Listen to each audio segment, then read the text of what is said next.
উত্তর দিনাজপুরের পাঞ্জিপাড়া গুলিকাণ্ডে অবশেষে পুলিশের গুলিতে নিহত হয়েছে মূল অভিযুক্ত সাজ্জাক আলম। তার মৃত্যুর বিষয়টি ঘোষণা করেছে পুলিশ। এই বিষয়ে প্রতিক্রিয়া জানার জন্য আমাদের প্রতিনিধি পৌঁছে গিয়েছিলেন রায়গঞ্জের কর্ণজোরে অবস্থিত আহত পুলিশ কর্মী নীলকান্ত সরকারের বাড়িতে। আহত নীলকান্ত সরকারের মা ফেলুরানী সরকার জানিয়েছেন, মূল অভিযুক্ত সাজ্জাক আলমের মৃত্যু হয়েছে, পুলিশ ঠিক কাজ করেছে, অভিযুক্ত তার ছেলের ওপরে গুলি চালিয়েছে। আমার ছেলে কি নাম? নীলকান্ত। বলছি নীলকান্ত বাবুর উপর যিনি গুলি চালিয়েছিলেন তাকে পুলিশ গুলি করে হত্যা করেছে, কি বলবেন? ভালো হয়েছে, ভালো হয়েছে, হত্যা করছে, ভালো করছে।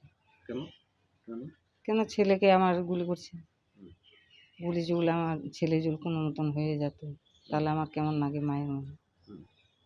তা আমার তো ভালোই লাগে। কেন হত্যা করলো? পুলিশ তো সবারই রক্ষা করে, রক্ষার করার জন্য তো পুলিশ। তাহলে পুলিশকে কেন হত্যা করলো, কেন গুলি করলো, এটাই বলছি। অন্যদিকে এই বিষয়ে আহত নীলকান্ত সরকারের শাশুড়ি প্রমীলা রায় জানিয়েছেন, পুলিশের গুলিতে মূল অভিযুক্তের মৃত্যু হয়েছে, এতে তারা খুশি।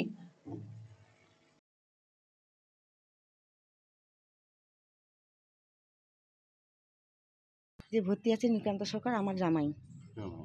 আচ্ছা, জামাইকে যারা গুলি করেছিল তাদের থেকে একজনকে কিন্তু পুলিশ গুলি করে মেরে ফেলেছে, জানেন? হ্যাঁ জানি। কি কেমন কি বলবেন এই বিষয়ে? এই বিষয়ে আমরা খুব খুশি যে দেশ রক্ষা আমাদের যারা সুরক্ষতা রাখে দিনের পর দিন পুলিশকে মানে খুন করছে, অনেক রকম অনেক জায়গায় আঘাত করছে।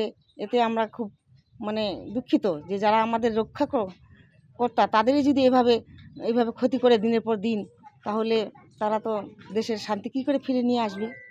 তার জন্য আমরা চাই যে একজনকে ধরেছে, গুলি করেছে, আর যে সাহায্য করেছে আবুল হোসেন তাকেও মানে ধরা হোক, তারও সাজা